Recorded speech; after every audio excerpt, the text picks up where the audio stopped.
Hi friends, good morning. ನೋಡಿ, ಇದು ಕೆಂಪಕ್ಕಿ ಮತ್ತು ಕಪ್ಪು ಅಕ್ಕಿ.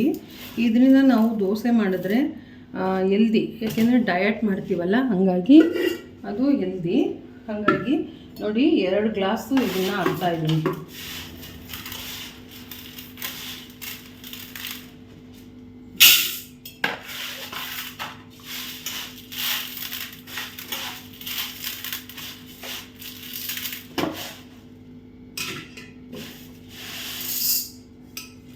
ನೋಡಿ, 2 ಗ್ಲಾಸು ಕೆಂಪಕ್ಕಿ ಮತ್ತು ಕಪ್ಪು ಅಕ್ಕಿ ಹಾಕ್ತಾಯಿದ್ದೀನಿ.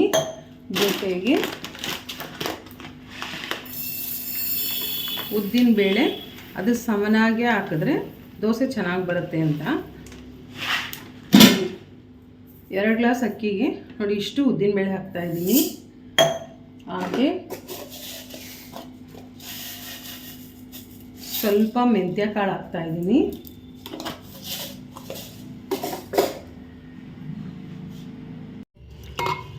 ನೋಡಿ, ಅಕ್ಕಿ, ಉದ್ದಿನಬೇಳೆ, ಕಪ್ಪಕ್ಕಿ ಮತ್ತು ಕೆಂಪು ಅಕ್ಕಿ 2 ನೆನೆ ಹಾಕಿದ್ದೀನಿ. ಒಂದು 4 ಅವರು ಚೆನ್ನಾಗಿ ನೆನೆಬೇಕು. ಇದರಿಂದ ಕಪ್ಪಕ್ಕಿನೂ ಮತ್ತು ಕೆಂಪಕ್ಕಿ ತುಂಬ ತಿಕ್ಕಾಗಿರುತ್ತೆ. ಹಾಗಾಗಿ 4 ಅವರು ನೆನೆದ ಮೇಲೆ ದೋಸೆ ಮಾಡ್ತೀನಿ. ದೋಸೆ ಮಾಡುವಾಗ ನೋಡಿ ರುಚಿ ಹೇಗಿದೆ ಅಂತ ಹೇಳ್ತೀನಿ. ನೋಡಿ, ಕೆಂಪಕ್ಕಿಲಿ ಮತ್ತು ಕಪ್ಪು ಅಕ್ಕಿಲಿ ದೋಸೆ ಮಾಡ್ತೀನಿ ಅಂತ ಹೇಳಿದ್ದೆ ಅಲ್ವಾ, ಅದು ದೋಸೆ ಮಾಡ್ತಾಯಿದ್ದೀನಿ.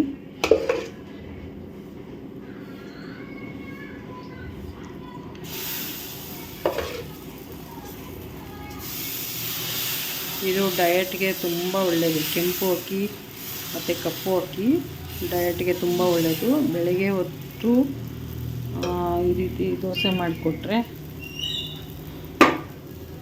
ತುಂಬ ಹೆಲ್ದಿಯಾಗಿರುತ್ತೆ.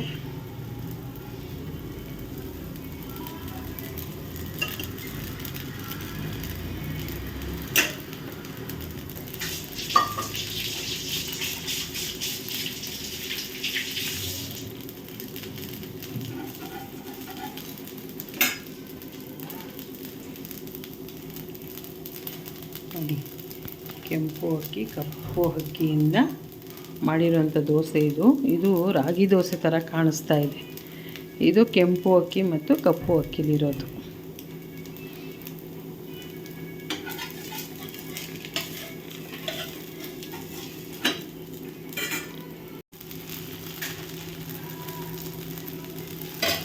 ನೋಡಿ, ಈ ರೀತಿ ದೋಸೆ ಎಷ್ಟು ಚೆನ್ನಾಗಿ ಬಂದಿದೆ. ದೋಸೆ ಎಷ್ಟು ಸ್ಮೂತಾಗಿ ಕೂಡ ಇದೆ ದೋಸೆ.